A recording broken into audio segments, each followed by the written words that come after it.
Thank you so much for joining us today. I'm Emily Friedman. I'm the head of the Business Investment for Education Impact here at the Global Business Coalition for Education.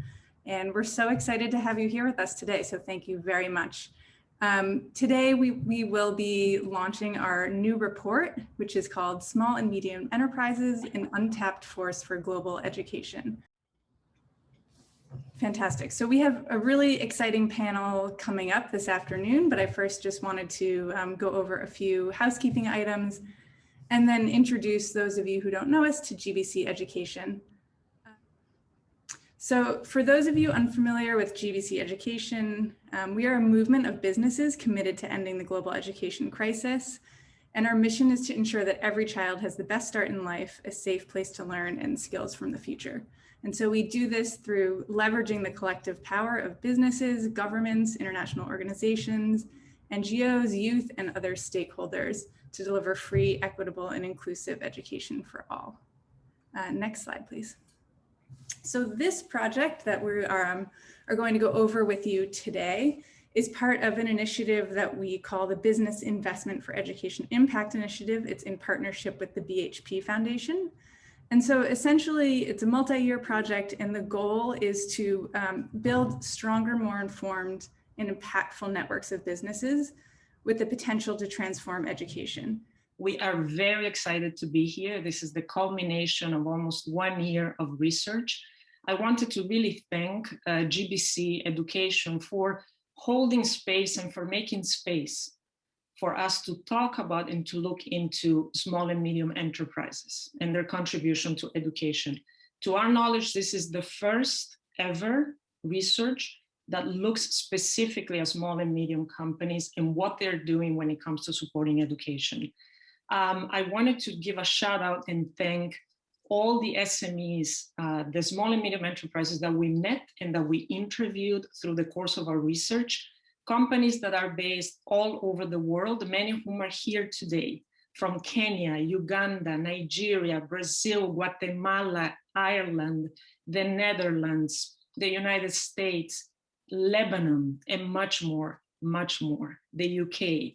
And I also wanted to acknowledge that we really benefited from speaking to several entities that are national nonprofit organizations in their countries whose sole mission is to connect businesses with education. And many of these entities are here today with us, and I really want to thank you for being here and for the work you do to connect businesses to social causes. And I wanted to give a shout out to my co-authors on the report, Magnus Welsh, Bruce Trachtenberg, Jamie Loney, and Bud Nelson.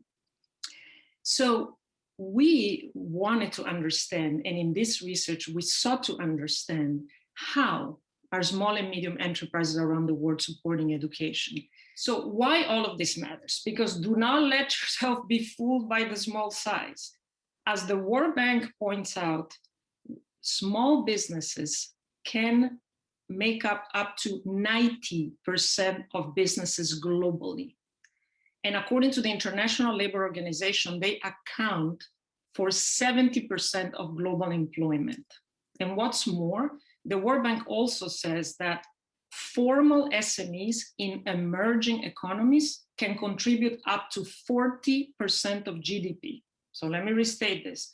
Formal SMEs, meaning SMEs that are legally established, in emerging economies can contribute up to 40% of GDP.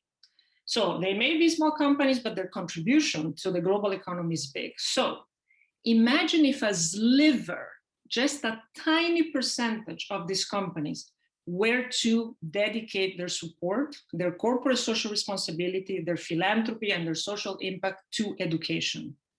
Imagine if only a sliver of them were to look in that direction. The contribution could be monumental. And I really want us to take a moment to think about that. So we wanted to start off our journey by going out and finding those SMEs that have already decided to embark on this journey. Next slide, please. So what did we do? We reached out in 18 countries. We tried our best to be as global as we could. This was done over the course of 2020. So yes, we had to do this research during the COVID pandemic. And we reach out to SMEs, as well as to organizations in countries, and they're usually nonprofits whose sole mission is to connect businesses to a social cause, or in this case, education. We reach out to nonprofits that work in the education space. We talk even with some school districts. And we also talk to regional and global organizations whose sole purpose is to support startups, entrepreneurs, and early phase companies that are committed to social impact. So we basically cast a global net, a regional net, but we also reach out at the country level, as you can see on this map on this slide. The SMEs that we interviewed range across all kinds of industries. We talked to SMEs that work in transportation, software development, manufacturing, financial transactions, international exchange programs, publishing, fashion, energy, robotics engineering, and event ticket sales. So we really scanned, the gamut in terms of what these SMEs do, and these are all companies that are supporting education. We conducted over 70 interviews with all these different entities across the globe. And this is some of what we learned. Next, please. Thank you. So why SMEs support education? Overwhelmingly, we saw a connection between a sense of personal responsibility on these companies and their leadership as their main reason for supporting education. They want to do their part to improve what they have seen or they have experienced as a problem in the communities where they do business, which often is the same community where they live. One of our interviewees told us that they looked at all the different problems in their community. This was in Ireland.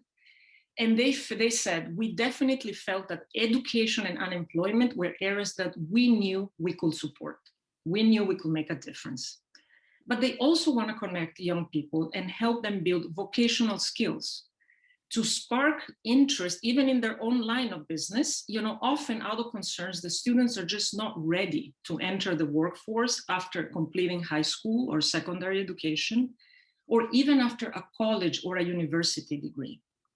And this was true, this commitment to build skills, for both SMEs that are investing locally in their community, as well as SMEs that are investing and supporting education internationally. One of our interviewees told us, when talking about the why, and this SME supports internationally, education internationally, he said, it's the sustainable multi-generational change that can be created through the power of education. Next. Now, where do SMEs support education? We saw two main approaches: local support in the communities where they are, and international support. So companies that support education in their own communities usually do so, again, out of a personal understanding or connection to the challenges of education where they live. And they attribute the desire to support, to these challenges that they have seen. So for example, we talked to a company based in the southern part of Brazil, in a town that is, basically considered mid-size for Brazil. And their company, their facility in this town, it's in sort of on the outskirts of the town. So it's far from the center. And they have established an after-school program that is run in the company's facilities, these after-school programs. And what our interviewee told us was that the reason they did that is because there are no educational activities offered by the local government in that part of town. There is no playground. There are no sports fields. And so there is no space for the children in the community, and that their after-school program is all the children had in that part of the town in their community. So we also spoke with entrepreneurs, with small business leaders who want to address historic disadvantages of certain populations in the countries where they are. So for example, the indigenous populations in Australia or the indigenous population in Guatemala. And some business owners want to leverage their networks to introduce students to career possibilities within their community. But then we came across SMEs that are preferred to support, to support organizations working overseas. So SMEs that are usually in industrialized countries like the United States or Australia or the UK, and they're supporting education in the global South. And most of them do this through some arrangement with an education nonprofit, usually that has a presence in that country. Next. So who? If you remember one thing that I said today, this is, I think, the biggest highlight, that in the case of SMEs, it's usually company leaders. And typically they are the same people as the founders of the company, the ones who made the decision and are carrying on this commitment to support education. Because it comes back to this sense of personal responsibility. And we even saw that if the founder is no longer active, say the person retired or is no longer active, the current head of business is still carrying out the wishes of the founder regarding community impact and corporate social responsibility. So most often is the CEO the one making these decisions, not only on what to support, but why and what to support and where to support, because there are budgetary decisions, strategic decisions to be made, either through financial contributions or in-kind support. So imagine if you have a company and you have 20 employees and you need to release 10 to go do a volunteer event in a school, you are down 50% of your workforce. So obviously the decision maker, the head of the company, needs to be involved in those decisions, being financial contributions or in kind. Or if you're inviting students to the company's facilities, and that requires employee support to tutor them, monitor, or accompany them. For larger SMEs, because we did talk to some larger SMEs or just better resourced SMEs, they do have a management committee, and usually the management committee is the one making decisions in terms of support of education. And in some cases, we came across SMEs that went as far as establishing their own corporate foundations and or nonprofit institutes. So SMEs that are in a position to establish their own nonprofit or their own corporate foundation. And in that case, those entities are staffed with professionals in the field of education who then can help direct the decision making. Next. When? So this is another really unique aspect of looking into SMEs in this space. Some SMEs start, and especially those that think of themselves and describe themselves as social enterprises, they start off with the mission, with the social purpose first, and they build a business around it. So in other words, they decided that supporting education was what they wanted to do, and they designed a business model that will obviously generate enough revenues to then support this cause. And some even went as far as looking into industries that they could disrupt in order to achieve their social purpose. So the social purpose came first, and the business was developed around the social purpose. That means really from the onset, from the get-go, these companies decided to operate in this way. Or others that also from the get-go went more from what we understand as a cause marketing approach. So for example, an SME that sells sunglasses, and from the get-go designed their marketing approach so that the customer knows that in purchasing the sunglasses, a percentage of the sale will be donated towards, in this case, a girls' education initiative, and basically communicating to customers that they're contributing to supporting X numbers of years of a girl being in school or a group of girls being in school. So these are companies that are doing it from the get-go. However, others said, no, we need to have a viable product, and our viable product has to stand on its own merits before we can attach a social cause to it. So some other SMEs decided to go in a different direction, and yet others waited several years until their companies are well established and then started their philanthropic support towards education, also as a way to say thank you to the communities in which they do business and whom they thank for the success of their companies. Next. How SMEs do support education. We saw all kinds of things. It is really fascinating. Some of them in typical entrepreneurial fashion, and you're going to see this when I start talking with our panelists. Typical entrepreneurs, go for it, figure it out, mostly on your own, meaning find partners in the communities. Don't wait, just go figure out how you can help, find the right partners, learn along the way, make a lot of mistakes, but just do it, get it done. So you have that model of, go for it, and, and regardless of, whether you have a lot of support or not. You have other SMEs that found or look for philanthropic advisors, if such people exist, or institutions in their country. So they use philanthropic advisors to sort of guide their support.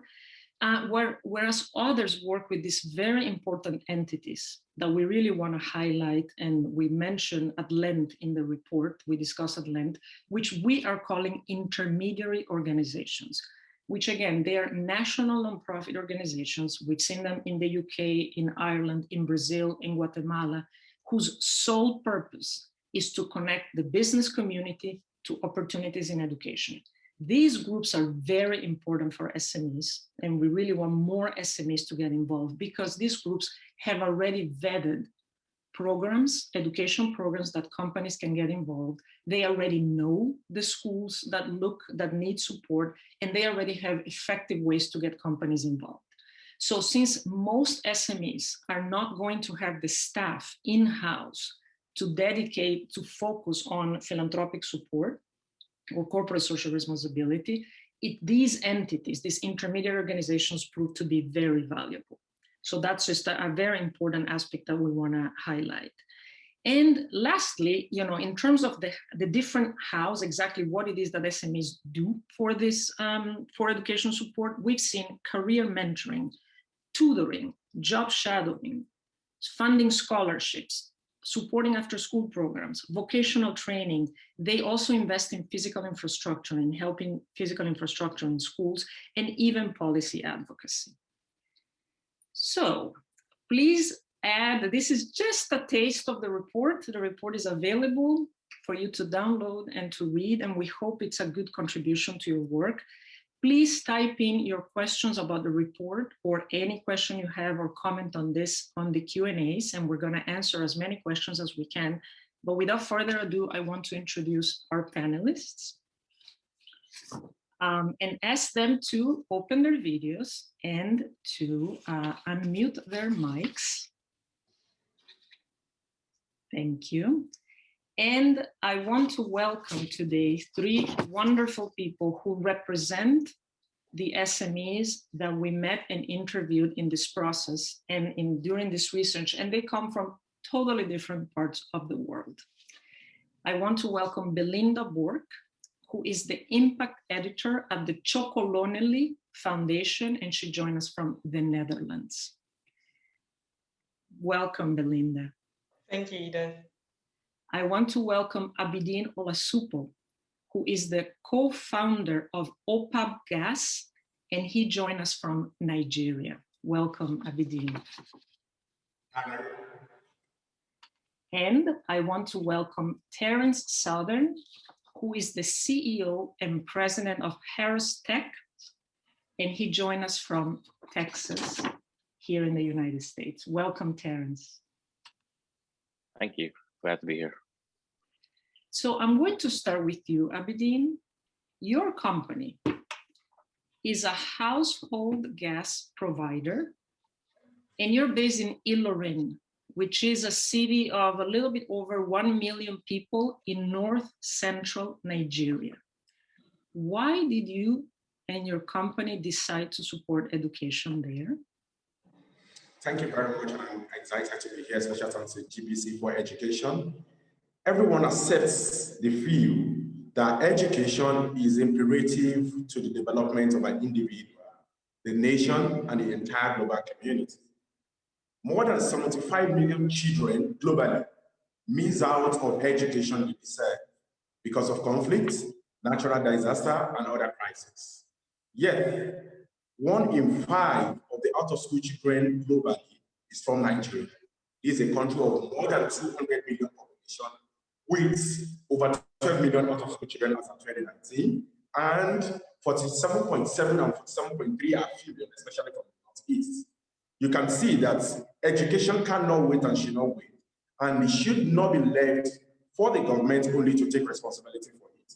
There is a need to activate the mantra, collaboration and not competition to really support the government in doing this. And that is why OpabGas station has limit fees as part of our CSR to reduce the number of out-of-school children in the community where we work.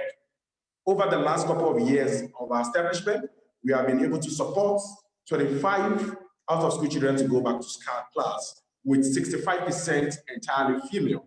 And over again, we are not only supporting them to go back to class, we are carrying out a reorientation of mindset towards gearing parents and other stakeholders to contribute to education and let them realize that education is light, and without it, there will not be demand for accountability, good governance, transparency, and other things that are incorporated into education. Of course, you will agree with me that Nigeria is a country of over 200 million population. So as a business, we are passionate in driving this in collaboration with local non-governmental organizations with core thematics on the issue of education. And over the last 4 years, we have really witnessed transformative growth in terms of enrollment, particularly in the community where we have our offices. Thank you. Thank you, Abideen. I really want to emphasize and restate what Abideen said, that Nigeria has one out of 5 children in the world who are out of school are in Nigeria. Is that what you said? Yes, yes. 1 in out of school children globally are in Nigeria. That means it's 20% of children that are not getting any kind of global education are from Nigeria. And so Abideen's company, that is a small company, as I understand, is already helping by supporting 25 children who were previously out of school who are now in school. So let's take a note of that. And thank you for that work. And I'm going to come back to you in a minute. Belinda, the Chocolonely Foundation, which you represent, was started by the company Tony's Chocolonely. And you are based in the Netherlands. However, you support education efforts in Ghana, which is my father's homeland, and in the Ivory Coast. So why did your Dutch company decide to support education efforts in Ghana and the Ivory Coast? Thank you, Edith. Yeah, good question. So Tony's Chocolonely, we are an impact company that sells chocolate, and our mission is to make all chocolate worldwide 100% slave-free. That means free of child labor and free of forced labor. So 60% of the world's cocoa is being produced by smallholder farmers in West Africa who actually live in poverty. Illegal child labor is a dominant issue in the cocoa sector in Ghana and Ivory Coast, with 1.56 million children working and over 30,000 victims of modern slavery. We source the cocoa for our chocolate bars from those 2 countries, Ghana and Ivory Coast. In the end, because we want to face social injustices head on, that's our mission, and that's how an originally Dutch-based company gets involved in these 2 West African countries. And we specifically support educational efforts in those 2 countries, well, yeah, because education is a key factor in eliminating as well as preventing child labor. And yeah, children who are working cannot go to school, and in the end will lack the skills to later in life be able to move out of poverty. Likewise, poverty is the greatest single factor that actually makes children work. Poverty in itself is a very complex and multidimensional issue, and we aim to go about the issue together with our partners on the ground and the cocoa communities we source from. So that's why we have a direct and personal relationship with the cocoa cooperatives and the communities in Ghana and Ivory Coast, and we work together to fight against poverty in this unequally divided chain. This means we listen specifically to their needs, and we currently work together with 6 different cooperatives. That's a lot of different realities on the ground, but one aspect does emerge across country lines and actually also across all of the communities, and that's that it is not only about the access to education, but it's also about quality education that actually requires a lot of attention. So we work together with the cocoa cooperatives and the communities on annual community development plans that result in building infrastructure. So for example, schools, school libraries or also computer rooms and their inventory. And we implement these programs to increase the quality of education also via our foundation, so via the Chocolonely Foundation. And how does the company support the foundation? So this, yeah, can you explain that a little bit? Yes, so Tony's Chocolonely donates 1% of its turnover annually to the Chocolonely Foundation, and then we have 1% of those of that turnover available as funds for different kinds of projects. Got it. And you said 60, that you work with 60 cooperatives. No, 6 cooperatives. 6, okay, 6 cooperatives in those 2 countries. Exactly. In Ivory Coast and Ghana. Excellent, thank you, Belinda. Terrence, first of all, I want to thank you and acknowledge that you are in Dallas and your company is based there. And for those of us who are in the United States, follow this closely. But for those of you who are not, the state of Texas underwent about a week of freezing temperatures and no electricity and floodings and all sorts of things. So Terrence, we are with you and we really appreciate you making time for this today in the middle of a bunch of things that we're sure you are dealing with your family and your community. So thank you for that. You work directly with the Dallas Independent School District. So this is very interesting that you decided to work directly with the school district in Dallas, the Dallas Independent School District, and you combine mentoring and skill development support. So we wanted to ask you to situate us a bit. We know your company is a robotics company, and if I'm right, you are a robotics engineer. So why partnering with a local school district, and how is that approach working out in terms of the change that you wish to see? Yeah, thank you, and thank you for the kind words. So yes, my company HarozTec, we create the curriculum and the workforce development skill sets to train youth in the jobs of the future. So I myself and my company, we represent the jobs of the future. Not just local to Dallas, but across the globe. And what's going to be required, I learned a long time ago, over 20 years ago when I began my career, is that the workforce is going to change when it comes to robotics, artificial intelligence, drone development, all the different technologies that are now being put forth. And with the rise of COVID has accelerated the need and the requirement of that automation. The McKinsey and Company a research company put out a report that automation would be everywhere across the globe by 2030. Well, with COVID being in place, that has been accelerating. They're like, we want automation tomorrow. By partnering with the local school district, I'm able to be a mentor to the students that come from the community that I came from. I'm originally from Detroit, Michigan. I grew up not knowing any engineers. So it's amazing just to come out of a situation where you dream of being something that you've never seen before. So the students that I work with, they no longer have to be in that position, because the likelihood of them meeting the CEO of HarozTec versus the CEO of a Fortune 100 company is much greater. And they can say, well, I know Mr. Southern, and he's a robot engineer. I want to be a robot engineer. Or he knows how to connect me to people. Yeah, so we get to make by partnering with the local school districts, whether it be public or charter or private, and some of the local organizations that we work closely with, we're able to make a larger impact across the board, and that message gets spread to other school districts that helps us grow. Additionally, we're able to offer them an opportunity to become interns and to work for our small companies, so we can offer ourselves to big companies, and it just kind of spreads itself organically. So then when they go into the college and to the workforce, they have something to put on their resume that gives them some level of leverage amongst others who might be in different situations.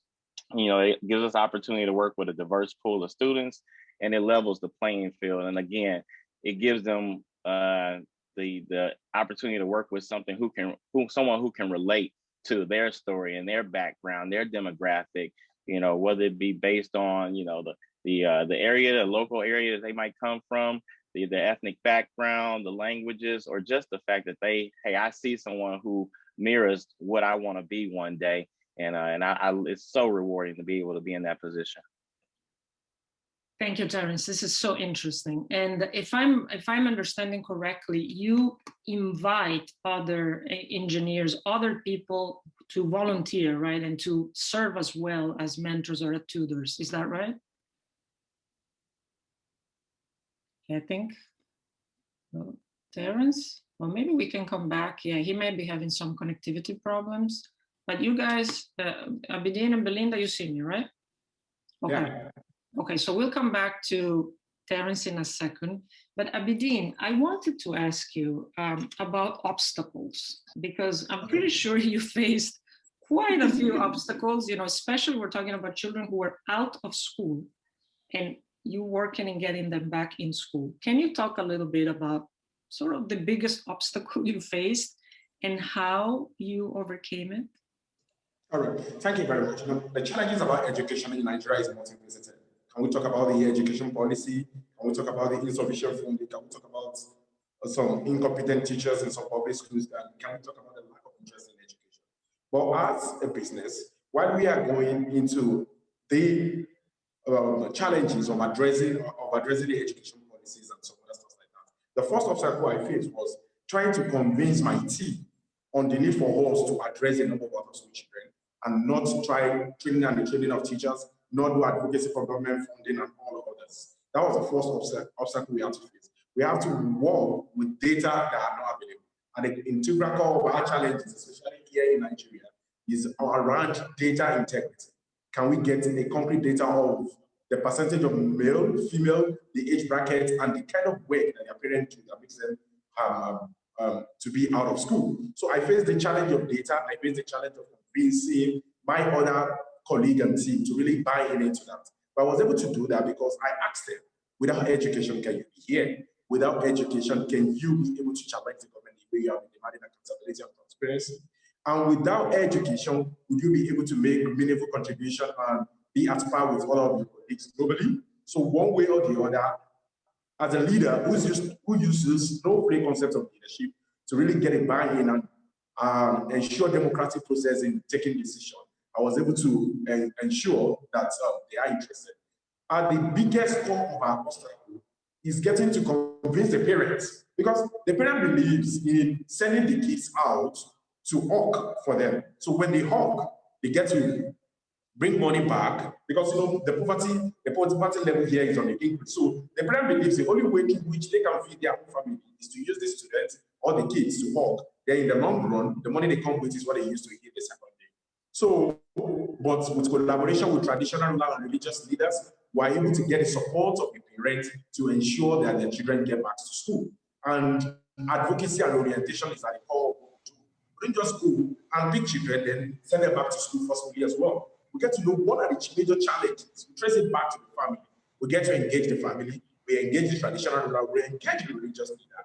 Make them see reason why education cannot wait and should not wait, and those kids should go back to school. So the buy-in from the religious and traditional rulers and their parents are really making it easy for us to really get larger percentage of them back to school. But the typical of the obstacles and the challenge with my team, the lack of data and the parental consent as well, which is key. Yeah, this, I really want to thank you. I want to sort of restate the issue of the lack of data and how you did not know. You had to go out and get that baseline data, that information about who is out of school, what is sort of the age grade distortion, and all of that, even to then be able to design a program or to offer the scholarships that were the ones that were needed. So you had to go out and sort of and really develop your baseline data to then be able to do your intervention. Absolutely. Yeah, and also the issue that you mentioned of the community chiefs and working with the parents, but also understanding that the traditional leaders of the community had to buy in, so that you as a company, not just walking in and saying, no, we want to do this and telling the parents, because the children are mostly working, didn't work, right? That you had to get the community chiefs, the traditional leaders also to buy in. This is very, very interesting and very important. Thank you, Abideen. Belinda, so in investing in education in another country or in two other countries, what was one thing you feel that you guys did well? And what is something that you did that you would say to others, avoid it? So one thing you did well and one thing you will avoid. Well, yeah, so our mission is to create equality in the cocoa sector. And so we will keep on focusing on these two countries. So yeah, we don't have any plans to expand beyond Ghana and Ivory Coast. And yeah, what we aim for is to create eye-level business relationships. So business relationships that are built on trust and that rely on a human rights-based rather than a charity-based approach. That's a very important basis to be able to use business as a force for good, and that's actually no matter the size of the company.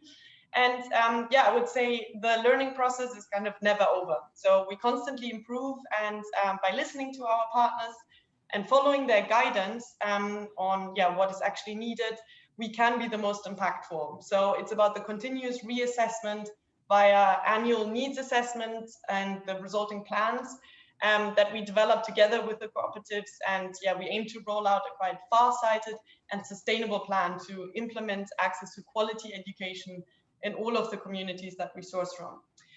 What should be avoided? Initiatives that aren't rooted in the communities and that do not have their involvement at their core, because yeah, that undermines any kind of initiative sustainability. And it is always vital to align with national stakeholders, such as the Ministry for Education. And in the end, it's also really about both. So it's on the one hand about the access to education, but also really about the quality of education.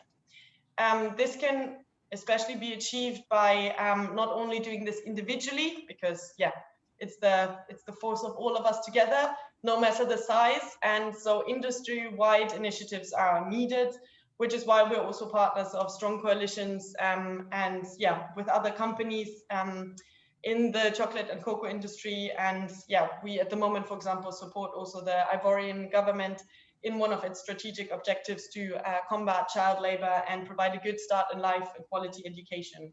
So industry initiatives, definitely something to continue with. Awesome, awesome. And this speaks, I have a ton of questions from the audience, and they're actually asking about the role of government. So we're gonna come back to that. Thank you, Belinda. Terrence, I was asking you about, involving others, and because I know you're a mentor. And I'm gonna ask you the question in two ways. One is, how successful have you been in getting other engineers, other small business leaders involved in this cause? And what is one piece of advice that you might give to SMEs that are just starting on this journey? Sure. No, great question. So the journey to getting other engineers involved has been very successful. I also have a nonprofit organization. It's called Illuminate STEM. And the STEM, of course, we focus on science, technology, engineering, and math, but the STEM stands for our organization, is sustaining talent and elevating minds. The goal is to take a diverse pool of students and just work with them and show them how science and technology can work for anything that they want to do in the future. We look at ourselves as an extension of the teachers in the school system, because I, as a witness and as an engineer today, I realize that the teacher can't keep up with the speed of technology, and there's no way possible that they know what's going on in the world from a manufacturing standpoint, from a technology standpoint. I also know, because I was once that kid, and my teacher told me to become an engineer. They make a lot of money.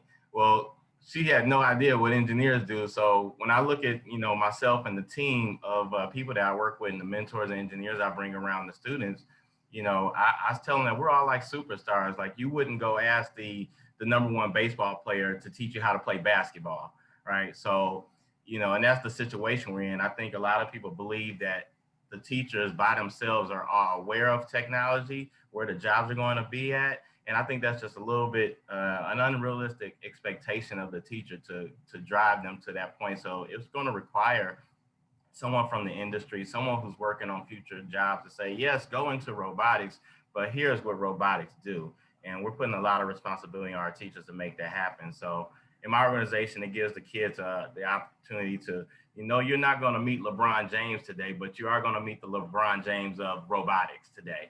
And that means a lot to that kid to know to say, hey, I can go out on the internet and look at this person. I know who he is. And I love that feeling because I get letters from kids all over the world who just handwrite me letters. And then I'm tasked to have to handwrite a letter back to them, of course, which makes me feel really good in the end. And I think that helps other large organizations work with us because now we're making an impact and they come work with us so we can make a larger impact by collaborating with those bigger companies. The second thing I would say is the advice I would give is get involved and be an agent of change for the future. We're living in unpredictable times right now, and there's a whole generation that's waiting to say, okay, I went to college. I was told if I got good grades, I went to college, I got a scholarship, that I would have a job. Well, the jobs are going to change for the future. So by being a small business, now I don't not only allow them to be in a position to possibly get a really cool job in technology, but now I could also tell them, well, here's how you might want to be an owner. You might be an innovator. You might be an entrepreneur. You might be a community leader, and they get to see that through me. And, I'm easier for them to reach than it would be to reach the CEO of, whatever company, some of those billionaires out there. But, I'm reachable. They can see me, having a good time with my life, and my life is balanced. They have a family. It looks attainable to them and relatable from where they stand. Right. This is super helpful. And this concept of more accessible. And I see some of the questions are around how, organizations can entice SMEs or can be invited to SMEs. And this is what we found, that SMEs are often much more accessible than a larger company. And they actually think the same, but the opposite with the nonprofit sector. We've heard from a lot of SMEs telling us that large nonprofits won't give them the time of day. And so they want to get involved with the nonprofit sector working in education, but, for many nonprofits, well, this is what we heard from SMEs, they won't give them the time of day. So there is a bit of a disconnect there that we're trying to address, with this report. One of the questions we have, and I wanted to get Abideen's feedback on this one, is the role of governments. So what role can governments play in encouraging SMEs to invest in education impact? All right, thank you very much. I think we need the government, especially around policy. Can government start giving a little bit of tax holiday to SMEs who are really investing in education? Like, for example, if your SME is investing in like 30% of the profits in education, can government start giving them tax holiday? Can government start giving them incentives as well? Can government start encouraging them with policy that will make the sector favorable for them and not unfavorable policy? That's one role of the government. And the second role of the government is that the government needs to see SME as a major stakeholder to ramping the standard and quality of education. They need to be involved and engaged in policy formulation as far as education is concerned. They might not be the non-profit, they might not be an educator, but one way or the other, they are contributing to the sector. So government needs to start taking SMEs as a major stakeholder to contributing to the education sector. And another role that the government can play is that enough of a top-bottom approach. There is a need for government to have data. Once you have data, to solve a problem will be easy. At the core of our challenges, especially in Nigeria and developing countries, because of inconsistent data and data integrity as well. So the government needs to get a country data so that solutions that will be provided will be localized and will be peculiar to different communities. And of course, we have to do a monitoring and evaluation of some of those solutions. With these interventions from the government, I know in the next 5 years or in the next 10 years or by the end of 2030, the attainment of quality education as part of the sustainable development goals will have been achieved. Thank you. Thank you, Abideen. And to clarify, to your knowledge, right now, in Nigeria, is there any incentive from the government for SMEs to invest in or support education as a cause? Is there none, right? No, there's none for now. Right. And I want to clarify, we did look into this question in several countries, and that is in fact what we saw, that especially in the global south, that SMEs actually struggle with a lot of regulations, a lot of taxation, and a lot of taxation, a lot of regulation, which means that a lot of SMEs are in the informal economy, because to even get themselves in the formal economy, there's all these gazillion rules and regulations and taxations that many SMEs cannot afford. The idea of incentivizing their philanthropic support is emerging. We've seen interesting legislation in India and in other places as well, but it's new. So what we saw is that a lot of SMEs are doing this without any sort of support from a financial incentive or fiscal incentive, especially I'm referring more to the global South.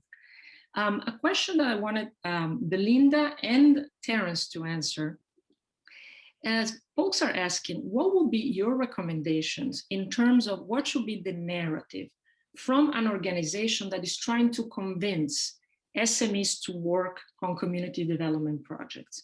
So what should be the narrative from an organization that is trying to get SMEs involved in supporting community development? Belinda? Oh, I'm going first. Okay.